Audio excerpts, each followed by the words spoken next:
We have a man who needs no introduction. He's an author, he's a columnist, a Marxist thinker. His comrades describe him as a working class hero. Please welcome D Raja. How is the India alliance doing, sir? No, it is doing well. It's expected to do well. That is one reason why BJP is getting jittery every passing day. Accommodating Rahul Gandhi in Wayanad was a big mistake. How do you see that? It is one of the issues which you have picked up. I do not know why. It is not a major issue. At national level, the communists, the Congress, the other secular democratic forces agree to work together in order to defeat BJP and save the nation and save the democracy. But in Kerala, the situation different. Nehru, our Ajay Ghosh, what you mean? It's one of the oldest rare photos we have. The communist movement always stands for an alternative, stands for building a new India. When I say new India, why there should be poverty? Why there should be caste hierarchy? This is what Dr. Ambedkar said. You can talk of any political reform or economic reform, but wherever you go, you will have to confront the monster which is called caste. Even as communists, we have to address this question in the Indian society. If you can tell us about the distinction and also please tell us what's happening with the calls for a reunification. There were some ideological, political reasons. But in today's context, those ideological, political reasons are not there. Now it is a new situation. After this split, it has affected the Communist Party's electoral strength. It is Communist Party of India which proposed the reunification of communist movement. We keep discussing how to unite the left, not only communist movement, how to unite the entire left. You think there's a scope for that also to happen? There is. The situation demands left should come together. My question really was, sir, what is stopping that unity? No, what is this stopping? We are proposing, you are asking me. No, the CPIM is not you agreeing. go and ask them. Okay. This is not the way to have a debate. Do you see the Russian aggression as a problem or is it something that is not the focus of the party? First of all, people should question, what is this NATO? Why NATO is so aggressive? Why NATO is trying to spread everywhere? And NATO will not stop only Central Asia. NATO can move to South Asia also. The reason I asked this, sir, this is from my previous interview. I had interviewed Kavita Krishnan.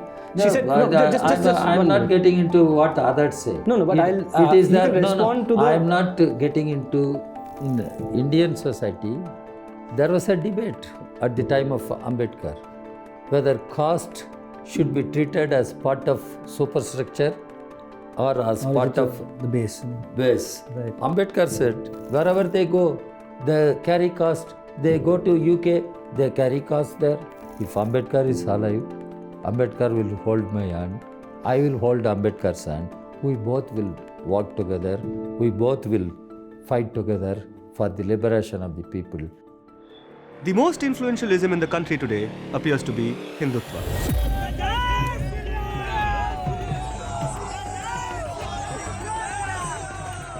It has taken a long time for this ideology to come of age. But what happened to the other ideological movements that began in the early 20th century? The RSS will turn 100 years old next year, but so will the Communist Party of India.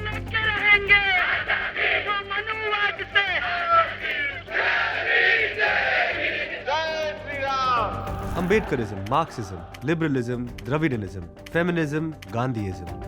What role are these great big isms of the 20th century playing in the 21st century? What relevance do they have today? I'm an atheist in the same way as I'm an aleprechal. Why have there been casteism existing in the country still today? Feminism, by definition, is the belief that men and women should have equal So the rights. nature of the system is to be as mean and rotten as you can. to try to maximize profit. The national elections are around the corner, and what better time than now to talk about isms? I'm Sudipto Mondal, and welcome to this special election series of What's Your Ism? They are part of the most enduring political alliance in the history of India. The two principal communist parties of India, the CPI and the CPIM, have walked together for so long that it has become hard to tell them apart. What is the difference between their political lines, and what happened to all that talk of reunification? Join me in this two-part series as I speak to the General Secretaries of the two parties, D Raja and Sitaram Yechury, about communism in India. My guest today is the leader of a left party which has diminished drastically since the last century that it was formed, but it continues to be electorally relevant. It boasts of an office in every district in India. It has a unit down to the Gram Panchayat level in most parts of the country. The CPI might be down, but it is not out of electoral calculations. To speak about the ism of the original Communist Party of India, no brackets, we have a man who needs no introduction. He's an author, he's a columnist, a Marxist thinker. His comrades describe him as a working class hero. Please welcome D Raja. Sir, thank you so much for coming on this show. This is a great office, sir. It is one of the biggest communist offices I've seen. Definitely, it is one of the oldest offices for any political party, because we have this office. Then we have the offices of other political parties also around. The office of the Congress Party is coming up, and there is office of Aam Aadmi Party, then RJD. If you walk further, you will find the office of the Bharatiya Janata Party. Then if you come this side, you have Surjit Bhavan, run by CPM. CAG office is here. So it is a very important location for that matter. Right. And we have office, and I must express my sincere gratitude to my senior leaders who took the efforts to build such an office to function as headquarters of CPI, guiding the work activities of our party across the country, from Kanyakumari to Kashmir, from Maharashtra to Manipur. What is the centerpiece of your office, the library? Library is in our basement.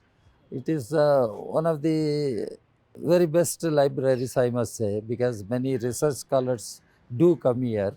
We have very precious documents. Is it a lending also. library, or you just can sit? No, it is party library. Okay. If people want to refer to some material, read some material, they can come with permission and they can sit and read. And this has been named after Ajay Kumar Ghosh. That is why it is called Ajay Bhavan. Can you tell us about Ajay Ghosh, sir? No, he was the general secretary of the party before the split. He was the general secretary, and he was a great comrade of Bhagat Singh also. His work on Bhagat Singh and his comrades, one of the inspiring works which we all of us keep reading. Right. And Ajay Ghosh is our well respected and one of the greatest communist leaders in the country. And this building has been named after him. That is why it is called Ajay Bhavan. Our library.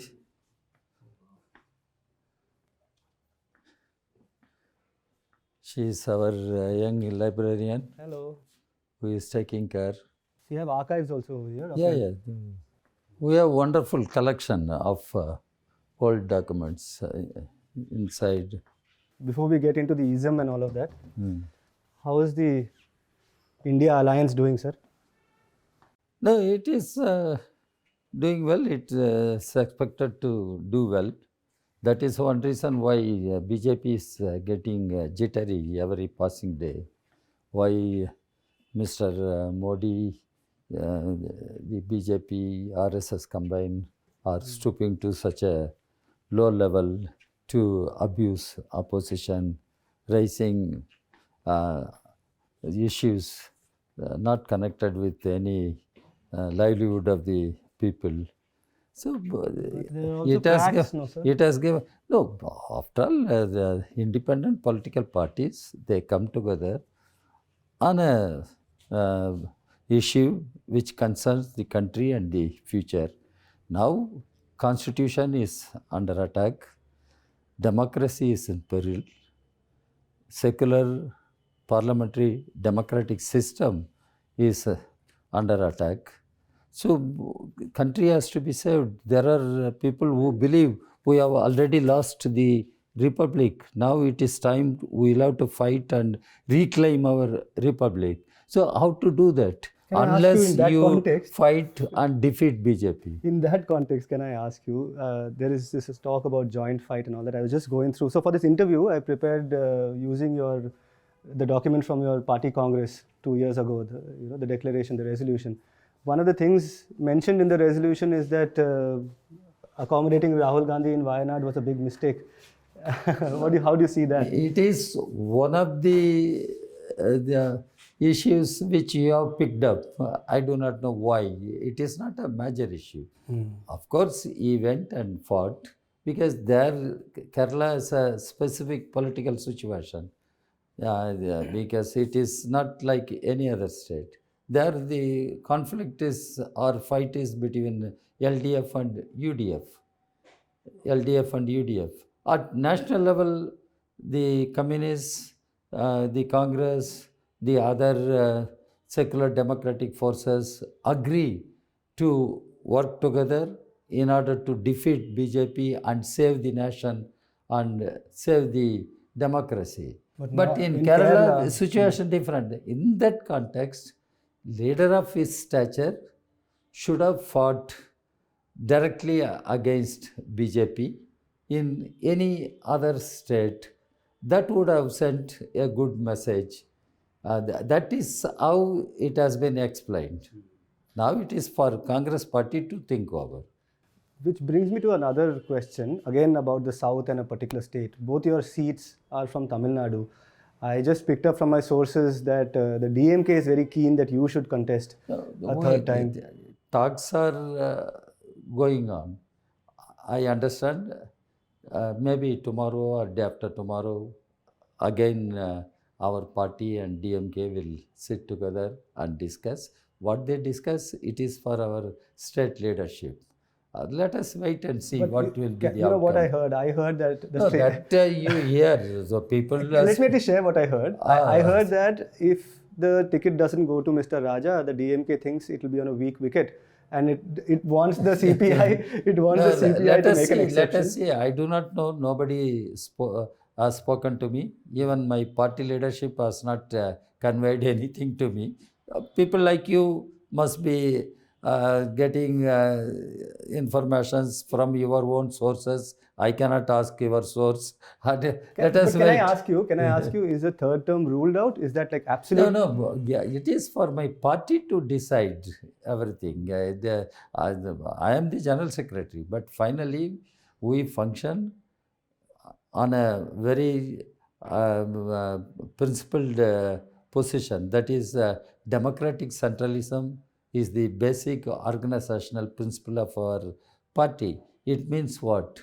The All India Center and the state center should work in coordination, and we must take into account the national political context and the balance of political forces in every state, and we should discuss and decide accordingly what is good for the party, what is good for the future of the country, and how to shape the political course of the country in the coming days. How party can contribute in that effort. That is how we have to take everything into consideration, and accordingly we will have to decide the constituencies, candidates, everything that our party will be discussing. Right. So this is your office now, sir? This is the floor on which your office is? Yeah.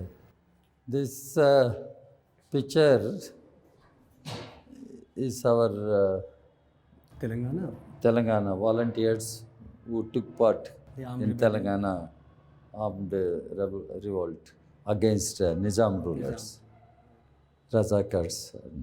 And this corridor has many interesting photographs. Yes, I see you have Ho Chi Minh. this is Che, Ho Chi Minh, preamble of our constitution. This is Bhagat Singh. And all our former general secretaries, leaders. You've written in one of your pieces that along with Ambedkar, Bhagat Singh is an icon that can bring the left and the Ambedkarites together. Oh, we have Ambedkar here. Yeah, we have Ambedkar here. Lenin, Marx and Engels. Yes, this is Ho Chi Minh. Does he occupy a special place in the party, sir, in terms of an ideologue, in terms of an icon? Or is it just coincidental that we have a bust here? Yeah, both you can say. We have great respect, love for Ho Chi Minh because South Asia, this, and he led the people fighting against American imperialism, French and Japanese militarism, forces, yeah. all. And the way he worked with people is highly inspiring. That's what he used to say. Live with the people, eat with the people, sleep with the people, lead the people. So, a life of inspiration. And we have all his portraits everywhere. Yeah. I think his portraits and He dominate the entire office. He had a special relationship also with our General Secretary, Nehru. Check this out. This is Nehru, and who is this, sir, in the photo? Your General Secretary, Nehru and Ho Chi Minh. The Nehru, Yeah. our Ajay Ghosh, Ajay Ghosh. Ho Chi Minh. It's one of the oldest rare photos we have. Great. So after that tour of the office, we are finally in the office that matters, in the office of Mr. Raja, against the backdrop of Lenin. This is a beautiful portrait, but not signed by anybody. So it's an anonymous portrait, but it's beautiful. Do you have any idea, sir, where this portrait came from? No, it was here even before I came. So it was obtained by my predecessors. So it is there. This is a room of the General Secretary of the party. So it is there. Right. So, sir, now I'll get into the more formal part of the interview.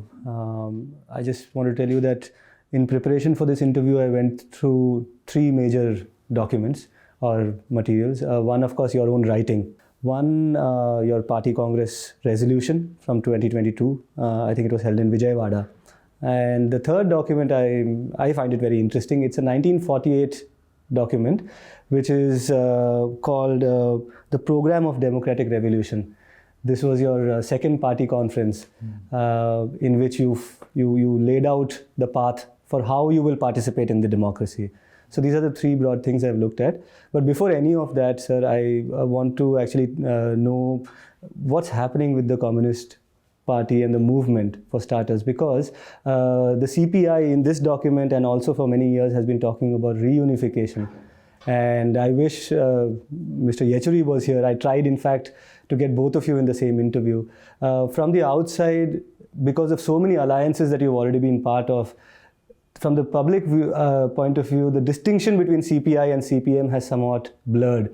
So if you can tell us about the distinction, and also please tell us what's happening with the calls for a reunification of the CPI and the CPM.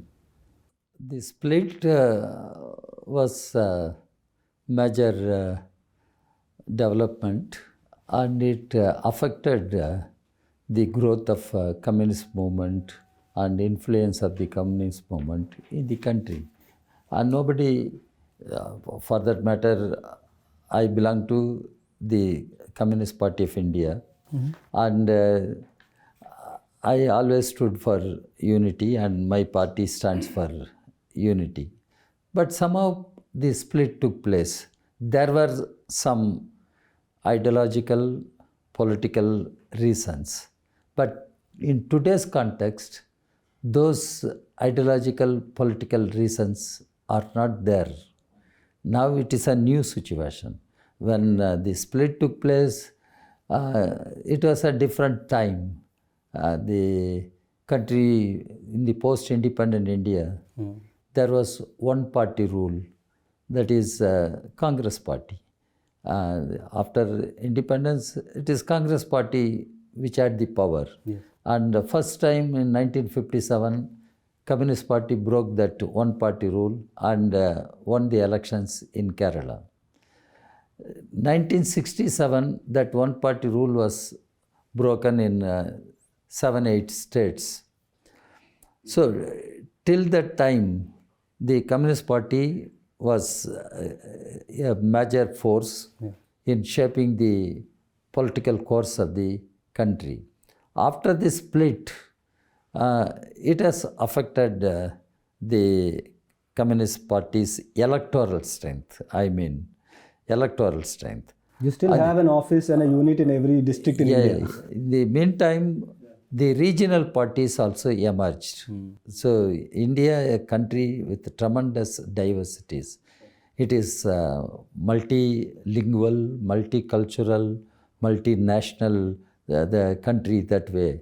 So regional parties also emerged, and Communist Party had to respond to the aspirations of the people of every part of the country. And Communist Party has its own ideology, its own perspective for building a new India. A new India. We fought against British rule. We fought against all colonial powers. We fought against British colonialism. We fought against French colonialism. We fought against Portuguese colonialism. Our party made supreme sacrifices in the fight against colonial rule. And we finally won independence. And independence was not given to us on a platter by anybody. We fought and won the independence. And in this building, you could have seen how many portraits of Bhagat Singh. And they are all martyrs who fought against the colonial rule in such a way. So now, after independence, what should be the new India? That was the issue. As far as our party is concerned, we always think of a casteless, classless India, where no gender bias, men, women are all equal. And that is our perspective for New India, a casteless, classless India.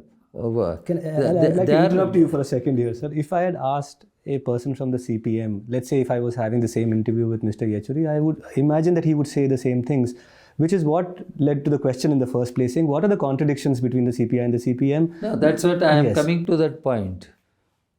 When one party rule was there, what should be our attitude to the government, state power? And our party had its understanding. Indian state is a state of national bourgeoisie. Indian state is a state of national bourgeoisie in which the landlords have their own influence. But the comrades who broke with our party and went away, they thought Indian state is a state of bourgeoisie and landlords. That was the idea. Then what should be the future course? And our party at that point of time proposed India should move towards national democratic revolution because we should unite all non-monopoly bourgeoisie, non-monopoly bourgeoisie, then small, medium farmers. So non-monopoly bourgeoisie means... I am finishing. So that's what we proposed. On their side, they talked about People's Democratic Revolution. The working class, they should lead, and that is what they proposed. Right. People's Democratic Revolution. Now, where do we stand? And at that point of time, on international level also, there were debates in world communist movement, whether Soviet or the Chinese. Line or Chinese line. And that impact was also there here on India. So all these factors operated, but finally party split, and CPI, CPM, then from CPM, ML, Yeah. Naxalite movement, so many other groups emerged. But what is today? What we can do today? How to, because when you talked about a party diminished, this, that, electorally we might have become smaller or declined. Right. But the ideological influence, the political influence of the communist movement has not diminished. That's what I'm saying. That has not diminished. In fact, that is having greater impact and influence among all sections, particularly among the young people of India. And they have seen many political parties, and in a multi-party democracy, they keep seeing many parties. But what is the alternative? When I say alternative, that alternative for a revolutionary change, or it should pave the way for a revolutionary change. So the communist movement always stands for an alternative, stands for building a new India. When I say new India, why there should be poverty? Why there should be caste hierarchy? Why there should be class divisions? So how to overcome, how to fight? Because we should apply whether Leninism or Marxism to Indian conditions. How we understand Indian conditions. What is Indian society? Indian society is a caste society. And this is what Dr. Ambedkar said. You can talk of any political reform or economic reform, but wherever you go, you will have to confront the monster, which is called caste. Actually, because that monster crosses you. Unless you annihilate that monster. That is where he talked about annihilation of caste. And even as communists, we have to address this question in Indian society. The same way, women, why patriarchy should continue, and how patriarchy can be perpetuated. Then the other question is class. Everybody understands the productive forces are improving and production relations are changing. Now, once we talked about proletarians have nothing to lose except chains. Now, artificial intelligence has come. So there is a great change in the productive process itself. So the class approach, what should be the class approach? It is only trade union economism, or fighting for only economic demands, or more than that. This question was discussed by Marx and Engels, and they themselves clarified. Class struggle doesn't mean only struggle for economic demands. Class struggle means struggle for political power also. Class struggle means philosophical struggle. How to change the mindset of our people. Right. Yeah, we keep talking about compassion, love, harmony among the people, for which you will have to change your mindset How to do it? It is an ideological struggle. It is a philosophical struggle. This is what Marx, Engels have explained, and Lenin tried to implement in Russia. Now in India, it's our country. Here we have all these caste problems. By birth, people are divided. Upper caste, lower caste, all such things. How to fight the caste system? This is what we should. We'll come to the Indian question, we'll come to Ambedkar, but I just noticed that in all of this, you didn't tell me what is going to happen with the reunification. No, what is coming in the way, sir? Is there any... No, I am telling you, it is Communist Party of India which proposed the reunification of communist movement on principled basis. You can ask anybody.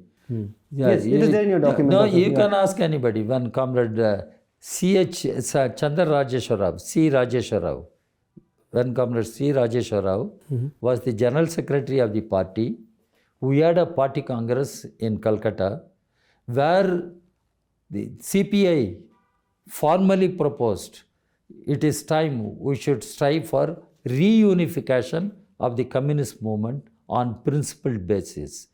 And CPI did not stop with that.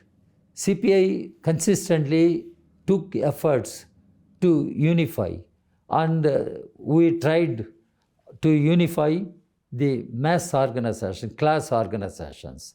There was an effort to unify the... The effort is lacking from CPIM? Listen. There was an effort to unify the Kisan organizations. And anyway, you say the same name. AIKS. Both names, All India Kisan Sabha, All India Kisan Sabha. I think the address is changed or something. Address is changed, and we agreed to merge, and a resolution was passed in our Kisan Sabha. But it could not move forward. In the same way, when Comrade A.B. Bardhan was General Secretary of our party, General Secretary of AITC, Comrade Balanandan was leader of CITU, they both agreed to unify the Electricity Workers Federation. They formed a committee also to work out the modalities of unification merger, but that could not move forward.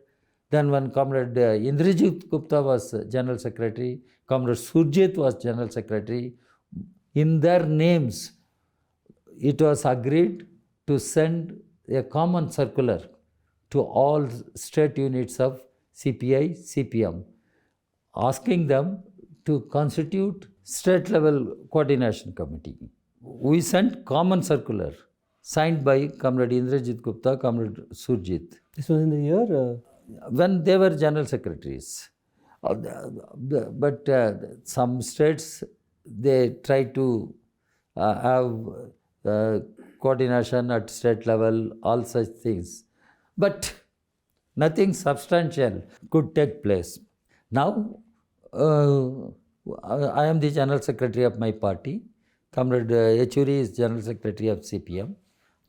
Even at our time, we keep discussing how to unite the left, not only communist movement, how to unite the entire left. You think there's a scope for that also to happen? There is. The situation demands. Left should come together. Which means the ML parties also? Everybody will have to come together. There should be greater left unity, greater communist unity. Why I am saying? Today, the political power has been captured by right-wing fascist forces. Right-wing fascist forces. What is RSS? It was formed in the year 1925. Both of you are... And our party was formed in the year 1925. Exactly. Now, RSS captured power. BJP is nothing but political arm of RSS. And RSS has an ideology. That ideology is divisive, sectarian, communal, fascist. When such change has taken place in the country, how to save the nation and its future if left doesn't come together, communist movement doesn't work as a collective unit. This is what the situation is asking, the history is asking these questions. How long this can continue? Split took place. There might have been some reasons, but those reasons or those causes are not valid today. They are valid today. We should understand it is a new situation. And in the new situation, communists also will have to apply their mind how to address the challenges posed by the new situation. This is what our party has been saying. We openly, I say, now we are here. You were asking about other political parties. Surjit Bhavan is there. I told openly, you walk from Surjit Bhavan 2 minutes, you can reach Ajay Bhavan. From there you go to CIT 2 minutes. From there you go to AITC 2 minutes. And all of this can become properties of one party. Geographic, don't use that word properties. What I am saying, geographically we are so close. Yes, yes. But why not ideologically? Why not politically? When we are confronting the right-wing fascist forces, the communists must understand the need of the situation, the unity of left and communist movement. Now parliament is becoming redundant. If parliament becomes redundant, democracy dies. This is what happened in Germany. The Reichstag was attacked, then attack on communists, then democracy, everything gone, fascism. In the same way in India, parliament is made redundant and how democracy will survive. So we'll have to save democracy.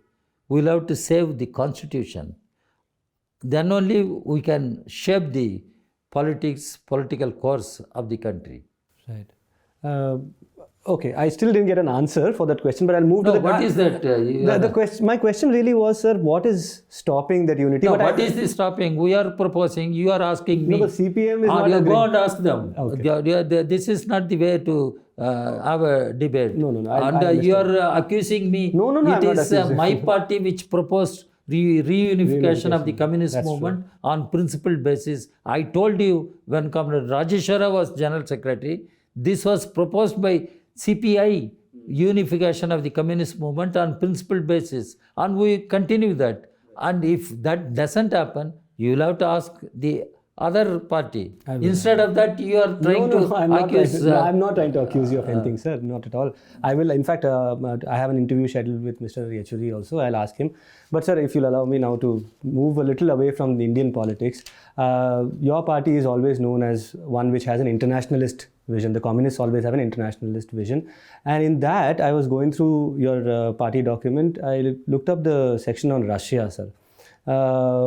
One, of course, in the party conference, you invited the CPI-ML, and they had a pretty interesting take on this matter. They in fact, I just have their statement somewhere here. No, I know. They say that Russia should unilaterally withdraw. But in your statement, you talk about NATO, and your focus is on the US. I just want to understand, sir, do you see the Russian aggression as a problem, or is it something that is not the focus of the party, sir? One should try to understand what is Russia today, what is happening between Russia and Ukraine, who should be held responsible for this ongoing war or crisis. What is NATO? What is the history of NATO? Why NATO is spreading? North Atlantic Treaty Organization. Instead of confining to North Atlantic, why it is spreading, expanding everywhere? What is the business NATO has got? So this is where we should understand the present imperialist character. What imperialism was at the time of Lenin is one thing. What imperialism at our time is another thing. And why NATO is trying to expand. And for that, NATO is creating military conflicts. NATO is creating military conflicts. NATO is trying to take membership of every country. What is the need for NATO? There is United Nations. If at all somebody talks about some international forum, there is United Nations. Why NATO should be there? UN security forces are there. Peacekeeping forces are there. There is the International Court of Justice, even on Palestine, Israel. International Court of Justice has given a verdict against Israel. So, what is this NATO? First of all, people should question, what is this NATO? Why NATO is so aggressive? Why NATO is trying to spread everywhere? And NATO will not stop only Central Asia. NATO can move to South Asia also. Right. And your India will come under pressure from NATO. Then what happens? Right. But the question is also, what about Russia? The reason I asked this, sir, okay, this is from my previous interview. I had interviewed Kavita Krishnan. She said, I'm not getting into what others say. No, but I'm not getting into what others say. First of all, you should understand. I have my position. And Russia must have some concerns for Russian nationality, Russian-speaking people, and Ukraine was part of Soviet Union. So that is the thing. So Ukraine being part of Soviet Union. Why this split took place? Why this? No, it is not time to accuse one country or other. Right. What our party has said, stop the war. Dialogue is the only way. Talk to each other. This is what my party has said. What others are saying, I don't. It is their understanding. But would you consider what Russia is saying, sir? No, what Russia is saying, even today we are saying, stop the war. Engage in dialogue. Try to resolve problems, whatever may be. And don't allow NATO to get in. Say no to NATO. Russia and Ukraine can resolve their problems, talking to each other. They were part of one union, Soviet Union. Now there can be some problems. They can resolve those problems through dialogue. This is what now, if you take accusing one nation and siding with the other nation, you will play in the hands of NATO. This is what I am saying. Right. Now war should be brought to an end. And there should be dialogue. This is our party's position. Yes, and I just wanted to draw your attention. You said you don't want to respond to what Kavita said, which is fair, sir. She's not even part of the CPIML anymore. But I just wanted to get your sense of what Russia itself is saying.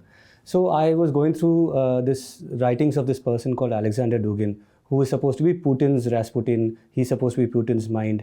Now, in an article in Seminar, I think last year he wrote this article, he says, he invokes the idea of Akhand Bharat, saying that a larger Russian landmass and a larger Indian landmass is part of the national imagination, is part of the civilization of these countries. I can quote him saying that, he talks about multipolarity, sir.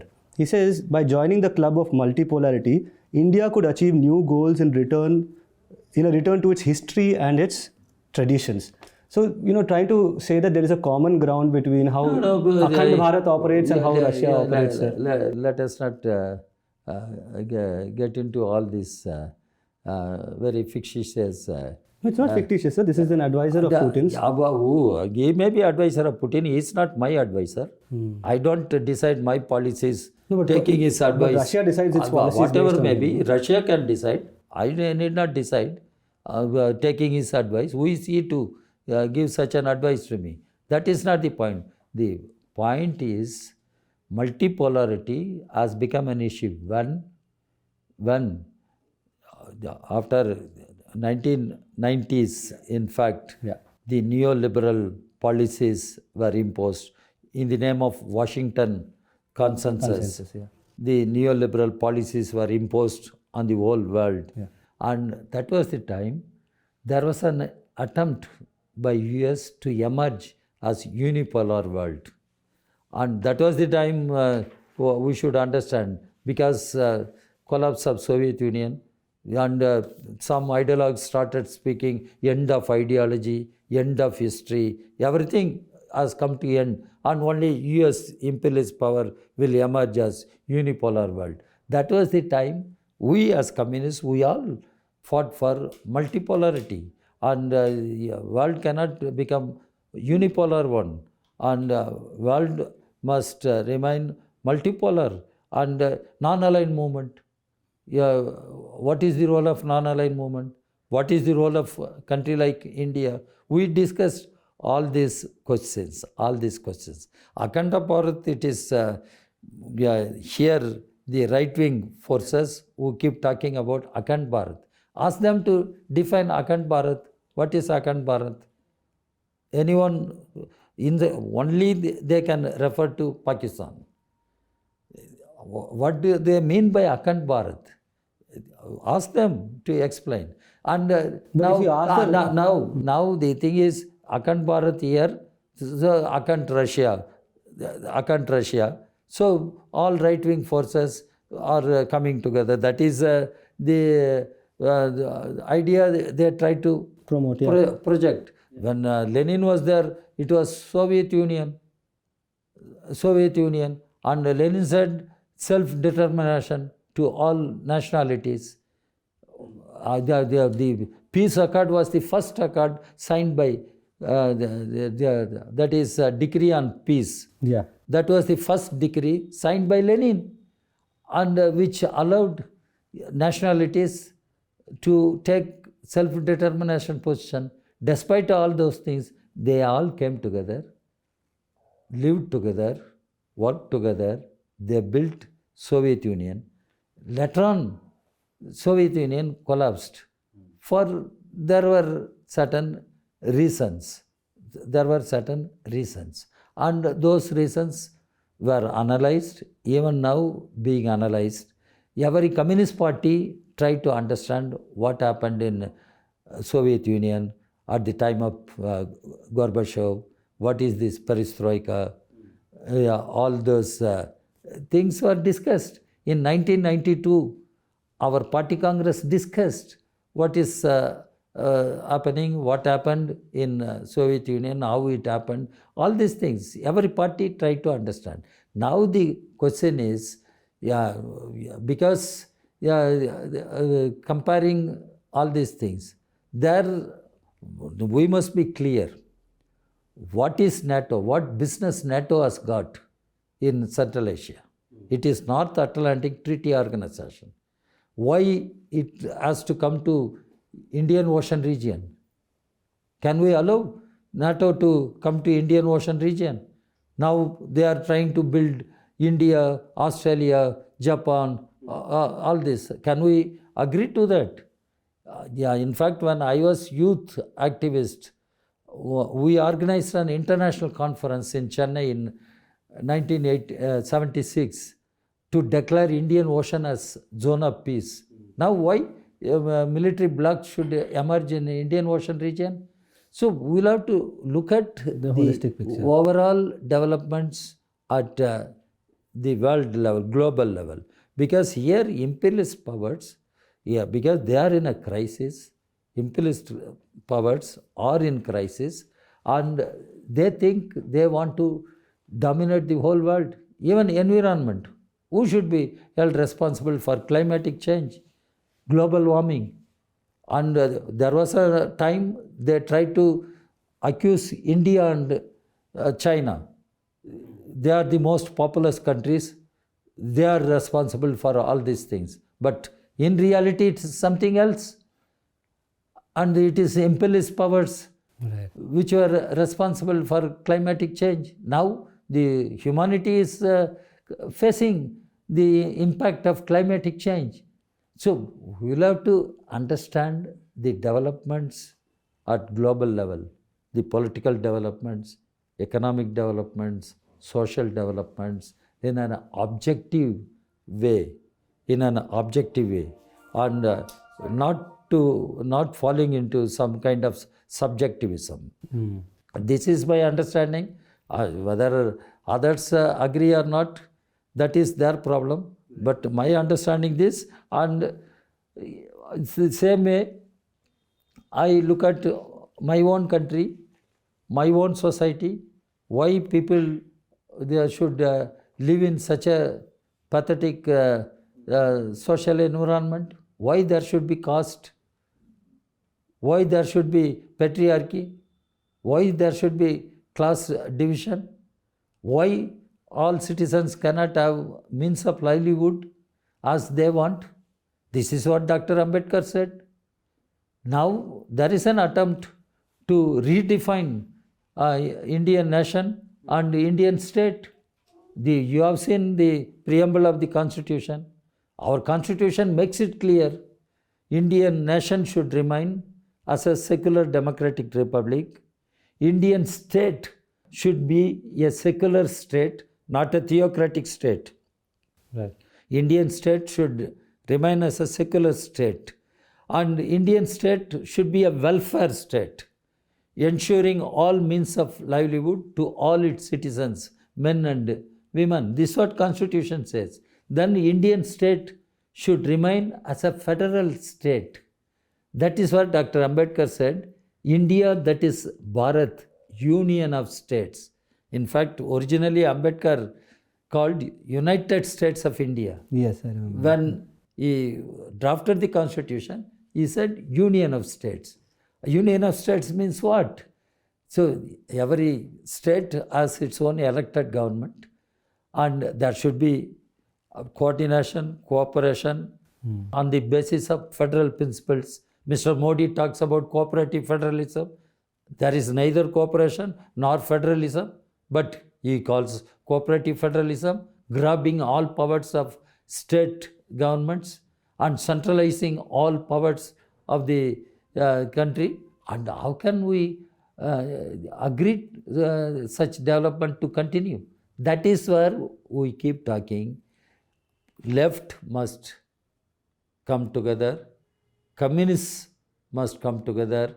There is a need for left unity, communist unity.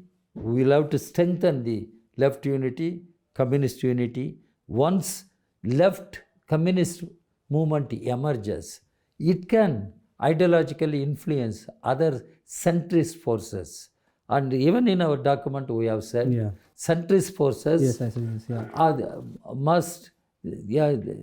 may not take left of center position, but they should not take right of center position. Centrist forces should not take right of center position. They may not take left of center position. This is what we have pointed out, and we will have to work together on an agreed platform. What is that? We will have to strive for education, healthcare, employment, housing, food for all our citizens. And they must be the rights of our citizens. How to bring people together, how to unite all forces which want a change, a progressive change, not this regressive change, taking the country backward to a monolithic medieval socio-political order. This is what our party has been clearly spelling out. Now we are doing public debate also, and we interact with other parties also. Thanks. I mean, that's like a good sense of your entire perspective on the Indian and the neighborhood, the Indian neighborhood and all of that. But sir, you brought up Ambedkar many times in the course of this description, and I was researching and I found that it is a recurring theme in your writings, I think starting from 2015, which was his 125th year. You wrote this big op-ed in the Indian Express. It was called Ambedkar for Our Time in 2015. And I must ask you this because in the outside world, there's always a rivalry that is projected between Ambedkarites and the left. And you over here in your article, you say, he opened a debate between caste and class in Indian context, which is significant even today.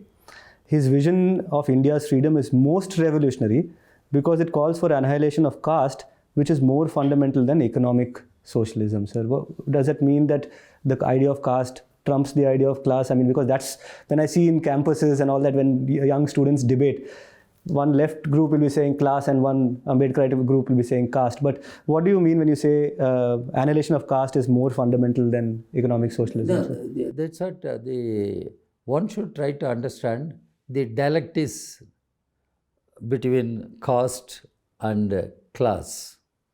In Indian society, there was a debate at the time of Ambedkar whether caste should be treated as part of superstructure or as part of the base. base. Right. Ambedkar said it is part of base because by birth people are divided, branded. But the communists didn't say that. So now is there a change in that? No, we have are saying that, we okay. have to reread Indian society. What is Indian society? What is our understanding of Indian society? Right. Sidelining or bypassing caste, can you build a popular social movement in India? That is what I said, caste. Yeah, Indians, wherever they go, they carry caste. They go to UK, they carry caste there. They go to USA, they carry caste there. We all come to know how the United States passed a bill on the question of atrocities on Dalits. Dalits, yeah. So now the point is, Caste discrimination bill in Seattle and yeah, you mentioned university students are arguing. What is the problem in the institutions of higher learning? I am telling you, Ambedkar said knowledge, education is power. right. When I was a schoolboy, my village people used to observe Ambedkar's birth anniversary. They will put Dr. Bhimrao Ramji Ambedkar, then 2 lines, what are the degrees, PhDs Ambedkar obtained from which university. It used to strike me, how come this man got so many degrees, so many PhDs? Then I came to understand, education is power. I am the first graduate in my village. I am the first person who can articulate in English. So education is power. I understand. Now in the institutions of higher learning, the children coming from marginalized, so-called marginalized sections, discriminated sections, they come up and they conquer the education and they challenge anybody. And this is not accepted now. That is why there is conscious discrimination against Dalits, Adivasi children, students in higher institutions of higher education. Some people commit suicide, some people revolt and fight back. But why it is happening? I am asking, all intellectuals must apply their mind. Why in our institutions such discrimination should continue? Starting from JNU, Chennai IIT, why such discrimination should continue? The Hyderabad University, Rohit Vemula. Rohit Vemula, I spoke in Parliament on several times. I spoke in Parliament. After that, this Kailalanji, when Kailalanji tragedy happened, my party asked me, I wrote Dalit question, the way forward. Right. Then after reading that, Comrade Govind Pansare, the martyr, he said, Raja, you must develop it as a book. It is wonderful. Then only I sat with one of my friends, comrades, who was a professor in Madurai University. We both co-authored that book, Marx Ambedkar, continuing the dialogue. So in today's Muthumohan. Muthumohan is Madurai University. We both sat together and worked out this book, Marx Ambedkar, the continuing dialogue. Which year was this, sir? This book? Which year was this book?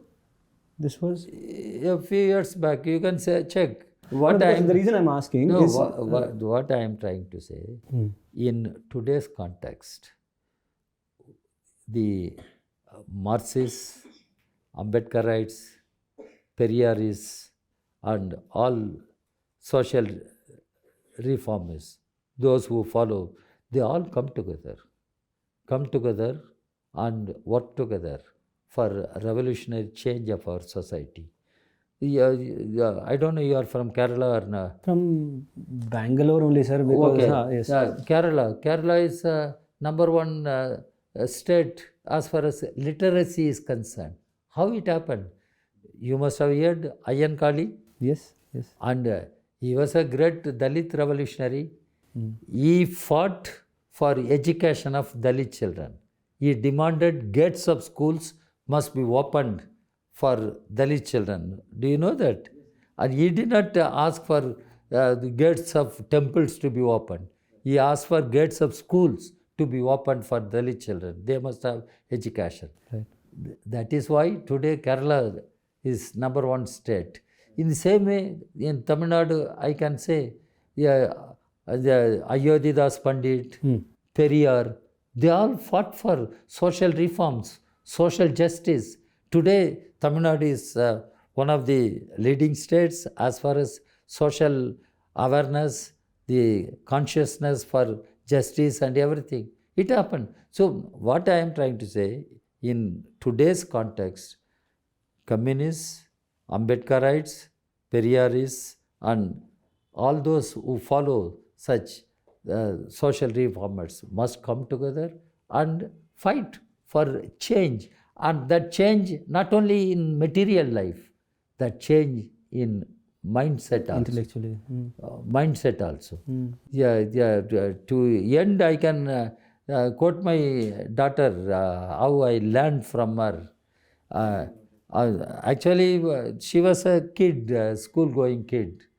There was a Muslim family in the VP house. They used to do this namaz evenings. She used to follow.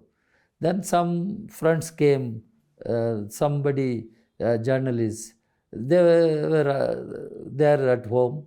Then she, on her own, asked, do you know how Muslims do namaz? They said, no. Then she demonstrated. Then they started provoking her. What is happening in your house? What about your mother? My mother, she may be a Christian because she has taken, what is that upper? Baptism. Yes, she has taken baptism. She must be a Christian. What about your father? My father? I don't know what he is. Maybe a Hindu. Right. Then they asked, what about you? Me? I'm a normal human being.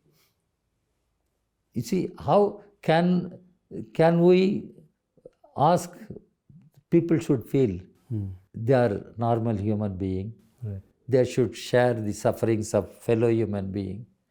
They should be compassionate to fellow human being. This is what Buddha said. Have compassion to fellow human being. Yeah. No, speaking of Buddha, actually, again, you are writing, you analyze Ambedkar over here, and you say, in our country, the philosophy and practice centered around Marxism was best understood and reflected by BR Ambedkar when he juxtaposed it with Buddhism and reconciled both to emancipate those who suffered from rigid social structures such as caste and gender. And this interest in Buddhism, this interest in Ambedkar, sir, do you think it is a little new? Is it new learning for the party? The reason I asked this, can I just finish this question, okay, sir? The reason I asked this, sir, I just pulled out, I was telling you I went into the 1948 resolution, sir. There I think there was a more sharp line of division between Ambedkar and his followers and the Communist Party. You say in that 1948 document, it says, the Congress, led mainly by bourgeois leaders belonging to upper castes, has consistently refused to champion the cause of the untouchable masses. This led to reformist and separatist leaders like Dr. Ambedkar to keep the untouchable masses away from the general democratic movement, to foster the illusion that their lot can be improved by siding with imperialists. The utter bankruptcy of this policy is proved by the fact that while the top leaders of the untouchables, like Dr. Ambedkar and Dr. Mondal and Mr. Mondal, Jogendranath Mondal, who we say, have become ministers and have thus lined up with the ruling sections of India and Pakistan, the trusting untouchable masses continue to suffer social degradation and economic exclusion as before. So you can make out that in 1948 there's a different this thing. No, So, 1948 it was a different but situation. even today there is this No. doubt that persists. No, sir. Yeah. 1948 it was a different situation. My party was not allowed to function legally. Yes. This document actually brought you into the legal framework. That's what yeah. I'm saying. The party was not allowed to function legally. There were many contradictions in the political life. That was the time. And those contradictions led to misunderstandings, miscommunications also. So what has been said, No, I'm not saying that that's relevant today. No. What has been said doesn't stand today. The party has moved forward and made many changes in its understanding. And Ambedkar, he wrote Buddha and Karl Marx. Karl Marx. Yes. Buddha and Karl Marx. And he said what Buddha calls Dukkha. The Marx called the exploitation. Yeah, that's why Ambedkar should compare Buddha and Karl Marx, because both were belong to different time and different geographical place. And why Ambedkar compared both Buddha and this is what one should understand. Then in one intellectuals meeting, I asked if Ambedkar is alive today, where Ambedkar will go. I asked, will Ambedkar support all these neoliberal economic policies? Then they said, no sir, he cannot support. Then where Ambedkar will go? I asked whether Ambedkar will support this Hindu Rashtra. No sir, Ambedkar will never support Hindu Rashtra. Then I myself told them, Ambedkar said if Hindu Rashtra becomes reality, that will be calamity. And I born as Hindu accidentally. I will never die as Hindu. This is all Ambedkar said. So then what Ambedkar will do? I asked. There was silence. Then I broke the silence. I said, if Ambedkar is alive, Ambedkar will hold my hand. I will hold Ambedkar's hand. We both will walk together. We both will fight together for the liberation of the people from all forms of exploitations. This is how I ended one scholars workshop in Madurai. Right. So now Ambedkar is reread. To an extent, I must say, people discuss Ambedkar's constitutional the things and other things. But the political vision. And nobody discusses thoroughly the economic thoughts of Ambedkar. Okay. I used to tell people the economic thoughts of Ambedkar must be studied properly. It was Ambedkar who said means of production should not be in the hands of some individuals. Even Ambedkar went to the extent of saying land should be nationalized. Now what is happening to our farming community? So the Ambedkar's economic thoughts are very relevant today. Even the dam irrigation. Ambedkar did not want to be law minister. Ambedkar wanted to be planning minister. You know that? So Ambedkar had a vision. Ambedkar's vision, I understand, it leads us to socialism. Right. When Constituent Assembly there was debate, Mr. Shah asked him, why you are not using the word socialism? Ambedkar said, what all I have said in the directive principles of state policy, they are nothing but socialism. And no further explanation is required in the preamble. That's what that's true. Ambedkar said. Sir, actually, now since you painted this almost romantic picture of, I suddenly imagined D Raja walking with Ambedkar. You said we would walk hand in hand today.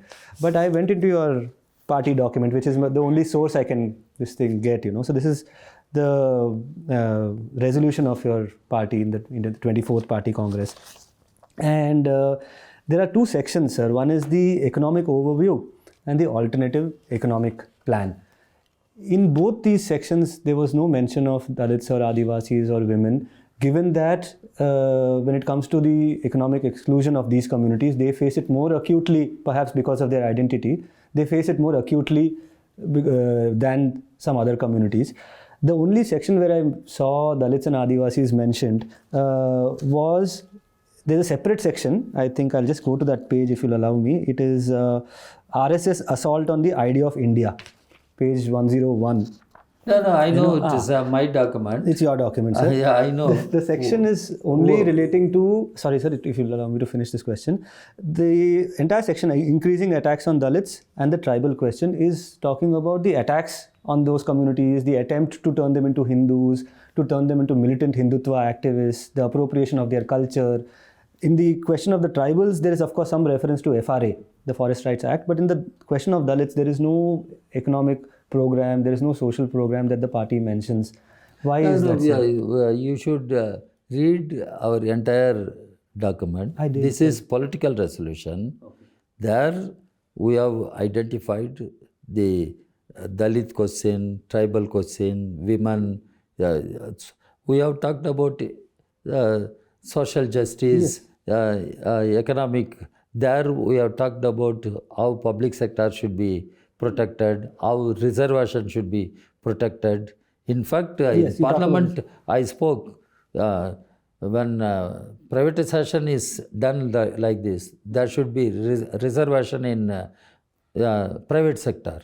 Right. My speech is viral in Parliament. Yeah, you introduced a...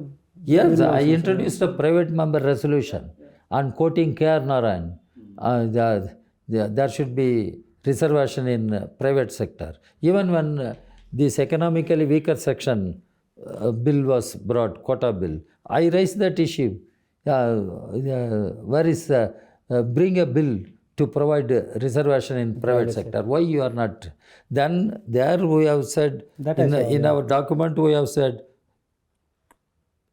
education, healthcare, employment, housing, food, all must be the rights of our citizens. That means what? To whom we are asking health, education. This is all for Dalits and Adivasis. They are not given the access to education, healthcare. So our resolution comprehensively, it answers to all questions. Right. Sir, actually there's this part over here where the party accepts that electorally it might be weak, and this initially electorally it might have suffered. But the point that you made initially, that the grassroots movement, is pretty strong and all that. But in terms of rebuilding and reviving the party and all of that, there are certain suggestions which are given, sir, in which I found it little interesting that to overcome the weaknesses in the organization, that is the section, you propose that young people and women should be promoted in leadership. Definitely. You propose a 15% reservation for women in positions of power in the party. It is not just reservation. It is to give an indication, at least. It can be 50% also. It can, no. That is not my question. See, this is what you say. The party has to promote the young and women in party leadership to overcome the problems of gerontocracy. The CPI must give 15% reservation to women in elections in various... See, there is gender gap, there is generation gap. How to overcome the gender gap, generation gap? But there is also caste gap, no sir? In leadership, there is also caste gap. I am coming. It is also there.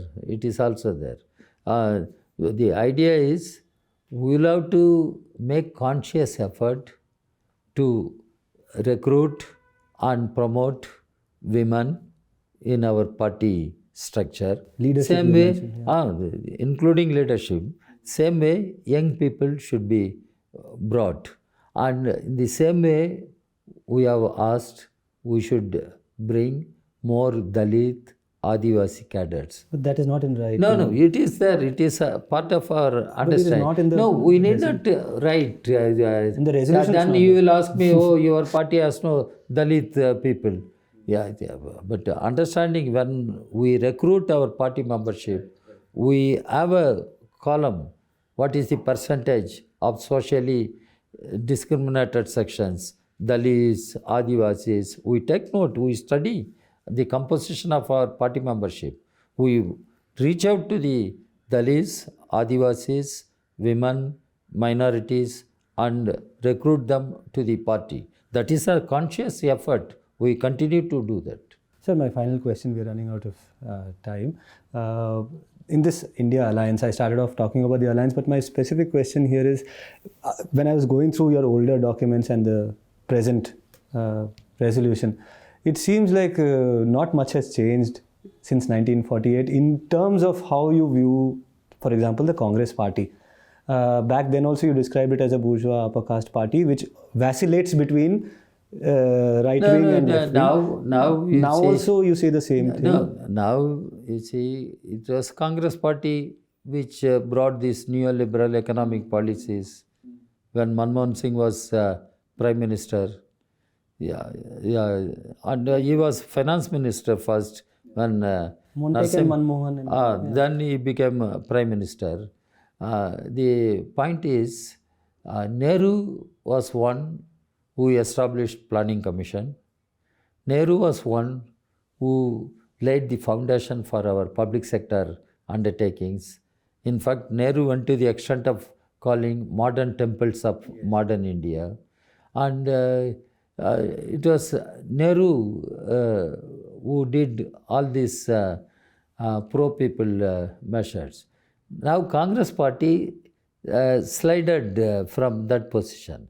In fact, we openly saying Congress party should revert back to Nehruvian policies. But Nehru himself has been criticized quite vehemently in your 48 document, saying that he vacillates between No, that's all old documents you are quoting. Okay. Old documents, it's not relevant anymore. There were many things. Even we were critical of Gandhi also. Back then, Gandhi was critical of us. And then Gandhi said communists are the most dedicated people philosophically. Then he spoke Gandhi. So those things don't matter. Ambedkar was defeated by Congress in Maharashtra. He could not be in the Constituent Assembly. Then one Mondal had to resign. And Ambedkar came from that. Then Bangladesh went, the East Pakistan. Then many questions are there. There are many questions. So we should not bring those things now. Now what we are saying? Now what we are saying? We want to build a revolutionary party representing the sections of the people who continue to be oppressed and exploited. And that is where only our party speaks in clear-cut terms, fighting against Manu Smriti. Yes, I noticed that, yes. Which party is speaking? That is true, Our party is speaking. We keep criticizing and opposing Manu Smriti, caste system, patriarchy, everywhere. Class exploitation, one understands. But what about caste discrimination? What about patriarchy? How can we keep quiet on those issues? Only our party, you can check.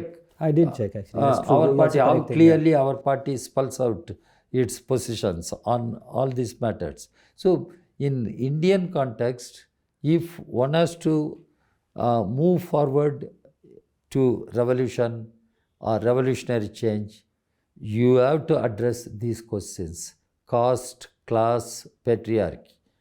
Unless you address these questions, you cannot build a revolutionary party, revolutionary movement. This is our understanding, and we keep doing that. Right. Thank you, Mr. Raja. So caste, class and gender as concurrent themes in the revolution, and the revolutionary class will emerge from these sections, sir. Do you feel that the revolutionary class will emerge from women, from among Dalits, from among... Revolutionary class, that is why today the class struggle in Indian context, we should think over. Or class struggle in our times. Right. What class struggle was there in 18th century when the capitalist mode of production was emerging? That's one thing. Now It's a different time. And here, what is the class struggle? That's where I said how to change the mindset. Yeah, everybody is educated, everybody has a smartphone and access to information and other things. But why that attitude has not changed? Why people do not think we are all human beings?